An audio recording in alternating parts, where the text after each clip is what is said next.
Bonjour et bienvenue sur Charging Station pour un nouveau premier trajet, mes toutes premières impressions à chaud au volant des voitures que j'essaye pendant une semaine pour vous proposer à la fin de la semaine le grand essai électrisant. Là, c'est les tout premiers kilomètres, dizaines de kilomètres, ce sera une quarantaine de kilomètres aujourd'hui jusqu'à mon domicile au volant de celui qui se trouve derrière moi, qui dans la gamme Mini vient s'insérer entre la Mini Cooper et le Mini Countryman.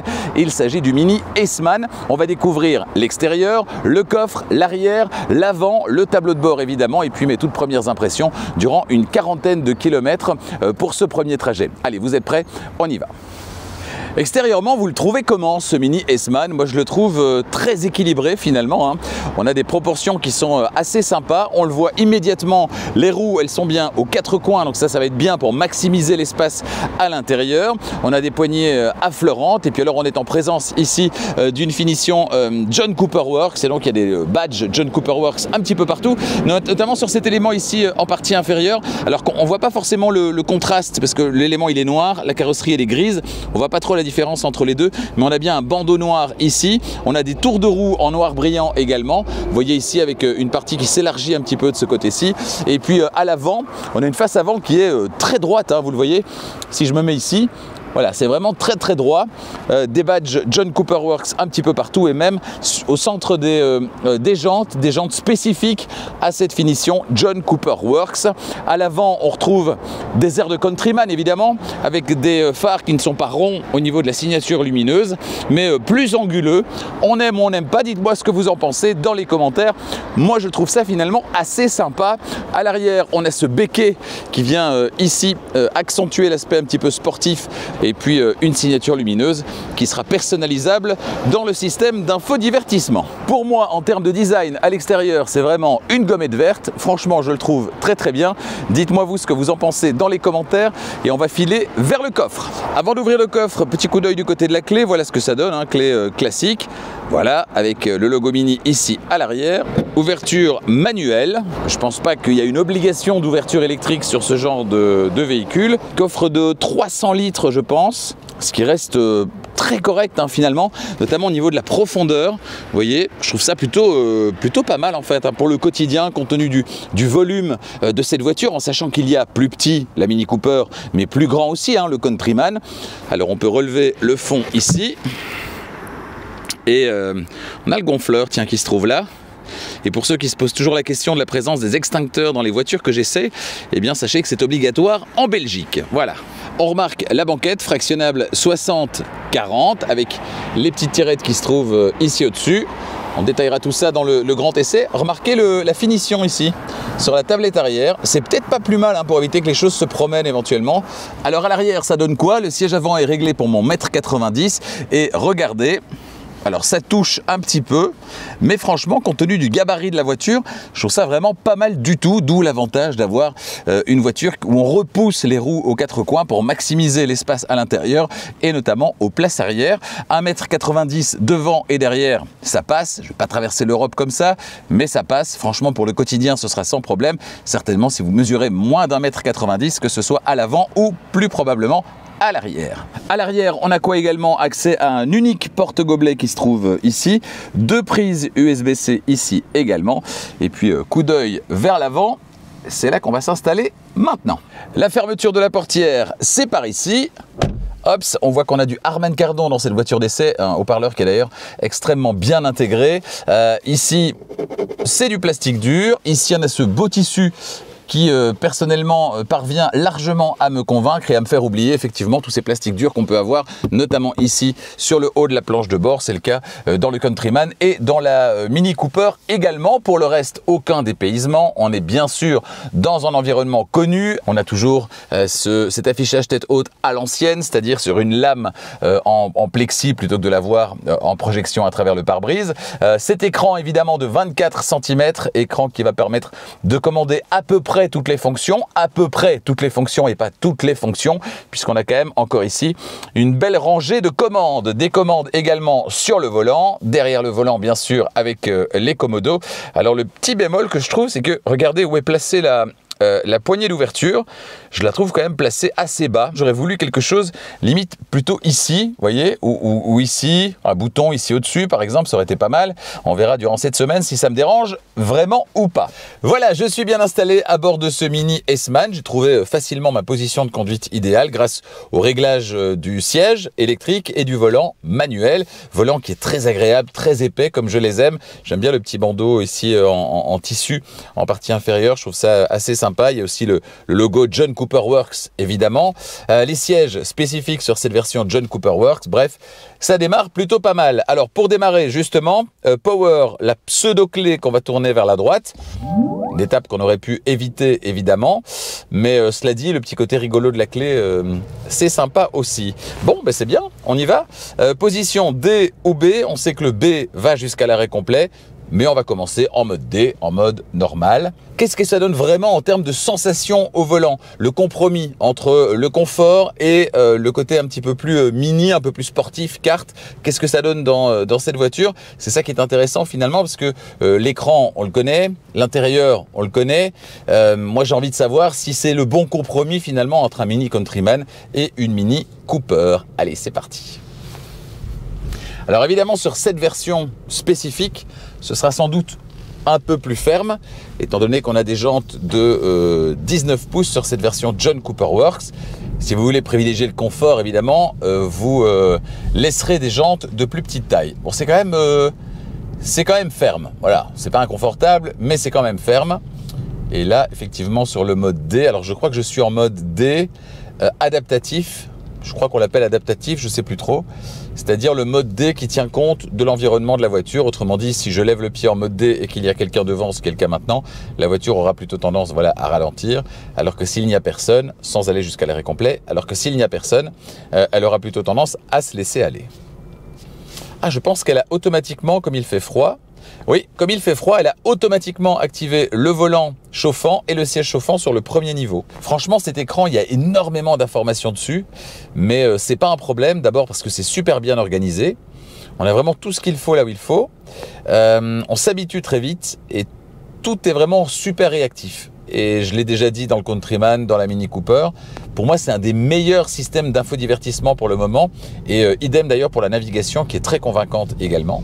Ça, c'est vraiment important, hein. Si vous voulez rouler sans vous poser de questions, choisissez un système d'infodivertissement qui est fluide, qui est ergonomique, qui ne va pas vous casser la tête et dans lequel vous pouvez naviguer très facilement. Ici, spécificité, on a la navigation avec la réalité augmentée. Alors, pas dans l'affichage tête haute. Alors, j'ai bien les instructions dans l'affichage tête haute, mais pas de réalité augmentée puisqu'on n'a pas de projection sur la route, mais bien sur cette lame en plexiglas. Par contre, on a la réalité augmentée, vous le voyez ici, dans l'écran d'infodivertissement. Et ça, je peux me rendre compte maintenant que j'utilise systématiquement les systèmes de navigation embarqués plutôt que Waze dans tous les cas, ce qui finalement uniformise l'expérience, mais ne rend pas honneur à ceux qui proposent des choses un petit peu hors normes, comme ici en l'occurrence la navigation avec la réalité augmentée. Ce qui est amusant, c'est que on a quand même un capot qui semble assez massif, alors que la voiture est tout sauf massive. Alors c'est pas une petite voiture non plus. Enfin, on n'est pas sur quelque chose de gigantesque. À propos de petite voiture d'ailleurs, j'espère m'en souvenir tout à l'heure. Je voudrais vous annoncer une nouvelle qui va sans doute réjouir certains d'entre vous. Pour le mois de janvier, les 3 essais du mois de janvier sur Charging Station. Je vous en reparle tout à l'heure à la fin de la vidéo et ça va vraiment vous intéresser, je pense. Voilà. Je vais pas dire que je conduis un Classe G, hein, qu'on essaiera d'ailleurs bientôt sur Charging Station, le Classe G électrique de Mercedes. Mais c'est vrai que ce capot qui est très plat, très massif, avec les 2 bosses à gauche et à droite, bah, ça donne un petit côté, voilà, un petit côté costaud, qu'on ne retrouve pas forcément quand on mesure la voiture avec 1 mètre, mais qui à l'intérieur finalement va en rassurer certains et peut-être certaines également. Bon, ce mode D, moi je le trouve un peu casse-pied, même adaptatif. Je vais donc passer en mode B. Et il est toujours assez dommage qu'on ne puisse pas avoir le D par défaut, simplement en basculant une fois vers le bas. C'est toujours le D, donc il faut faire 2 fois vers le bas pour avoir le mode B. Ça, c'est un peu dommage. 46 km pour atteindre ma destination, je ne sais pas si je vous l'ai dit tout à l'heure. 46 km donc, avec un petit peu de ville ici, je quitte Bruxelles, de l'autoroute, de la nationale, et puis encore un tout petit peu de milieu urbain en arrivant à destination. Je le dis régulièrement, mais c'est vrai, hein, ce qui est important dans une voiture, si vous choisissez une nouvelle voiture aujourd'hui, c'est pas l'autonomie, c'est pas tellement la puissance de recharge, un peu et dans certaines circonstances peut-être, mais c'est pas l'élément essentiel. Ce qui est vraiment l'élément essentiel, c'est ce que vous allez avoir en main et devant les yeux tous les jours, c'est-à-dire l'ergonomie. Est-ce que c'est une voiture facile à utiliser? Est-ce que le système d'infodivertissement est bien fait? Est-ce que, si vous aimez le One Pedal Drive, est-ce que le One Pedal Drive va jusqu'à l'arrêt complet? Est-ce qu'il est bien calibré? Est-ce que la navigation fonctionne correctement?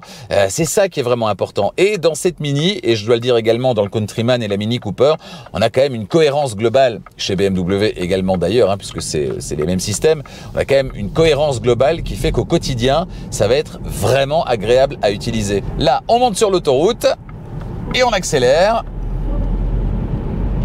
Voilà. Sans trop de problèmes évidemment. Les bips, pour les couper, justement, on parle d'ergonomie, la touche 7 pendant 2 secondes, bam, désactivé. C'est facile. Et alors là, ça rebondit un peu sur la route. Je ne sais pas ce que ça donnerait avec des jantes de plus petite taille, mais ici, ça a tendance à rebondir un peu fort quand même. Et donc, si vous aimez l'esprit mini, ce côté un peu kart, un peu rude finalement, ferme, ben ça va vous plaire. Si vous aimez quelque chose de confortable, je ne peux pas dire que cette voiture elle est vraiment confortable, elle est très ferme quand même, et là ça tressaute pas mal, peut-être un peu trop pour moi d'ailleurs. Là sur l'autoroute à vitesse stabilisée, on a juste envie d'être un peu tranquille, donc activation de la conduite assistée. Alors je dois l'activer ici, voilà. Conduite assistée activée, et j'ai des modes qui se trouvent ici, limiteur de vitesse, régulateur de distance ou bien conduite assistée, très bien, et je vais régler très facilement ici, voilà. Et le maintien dans la voie a l'air particulièrement performant. Tous ces systèmes, franchement, chez Mini, chez BMW, ils fonctionnent vraiment bien. Et ça, c'est hyper important, hyper important. Alors, j'ai lâché le volant depuis quelques secondes. Elle me rappelle à l'ordre d'abord gentiment, petite couleur jaune, ça clignote. Elle me demande de remettre les mains sur le volant. Si je tapote légèrement, voilà, ça disparaît. On a un volant capacitif. C'est génial. Cette voiture, elle coche énormément de cases, hein. Ici, tous les systèmes qui se trouvent à l'intérieur, tout fonctionne correctement. Il n'y a pas quelque chose où je me dis « Oh, ça c'est pas terrible, c'est mal réglé, c'est mal calibré ». Non, on ne peut pas lui reprocher grand-chose en fait. En fait, cette voiture, elle est à prendre comme elle est, c'est-à-dire avec tous ces équipements qui fonctionnent vraiment bien, et avec l'esprit Mini, l'esprit kart. Voilà, on a un vrai esprit Mini dans cette voiture. Alors si vous voulez une voiture plus confortable, prenez un Countryman ou autre chose. Mais ici, on respecte complètement l'ADN Mini en termes de taille. Elle n'est pas surdimensionnée comme un Countryman, mais elle est plus pratique qu'une Mini Cooper. On a le look Mini, on a l'esprit Mini, on a le feeling de conduite Mini également. La promesse est respectée, on adhère ou on n'adhère pas. Là, vous voyez, je ne me suis pas posé la question. Je suis arrivé au feu rouge derrière l'Audi qui se trouve juste devant moi. J'ai levé le pied et je me suis arrêté naturellement. Donc ça veut dire qu'elle a eu un comportement en termes de ralentissement qui est proche de celui que je connais, proche de celui de la Polestar 2, qui propose l'un des meilleurs systèmes de récupération d'énergie qui va jusqu'à l'arrêt complet. Donc une des meilleures conduites à une pédale disponible sur le marché, avec Volvo, avec Tesla également, et donc clairement avec BMW et Mini aussi. Il n'y a pas à dire, la réactivité sous la pédale de droite, avec l'agilité, le côté kart de Mini, bah on le retrouve dans cette voiture, ce qui en soit est une bonne nouvelle, mais surtout ça fait bien plaisir, c'est vraiment une invitation à s'amuser, ça donne la banane. En ça aussi, on est bien dans l'esprit Mini. On dit souvent les voitures électriques, ça accélère fort, ça ne sert à rien. Eh bien si, ça sert à quelque chose, d'abord à se faire plaisir, hein, on peut se faire plaisir quand même. Et puis quand on a des dépassements, notamment sur National, où on va forcément se retrouver du coup pendant un certain temps, quelques secondes, sur la bande à contresens, le fait d'avoir des relances qui sont vigoureuses fait qu'on va dépasser plus vite et donc passer moins de temps sur la bande à contresens. Et ça, c'est un vrai plus pour la sécurité.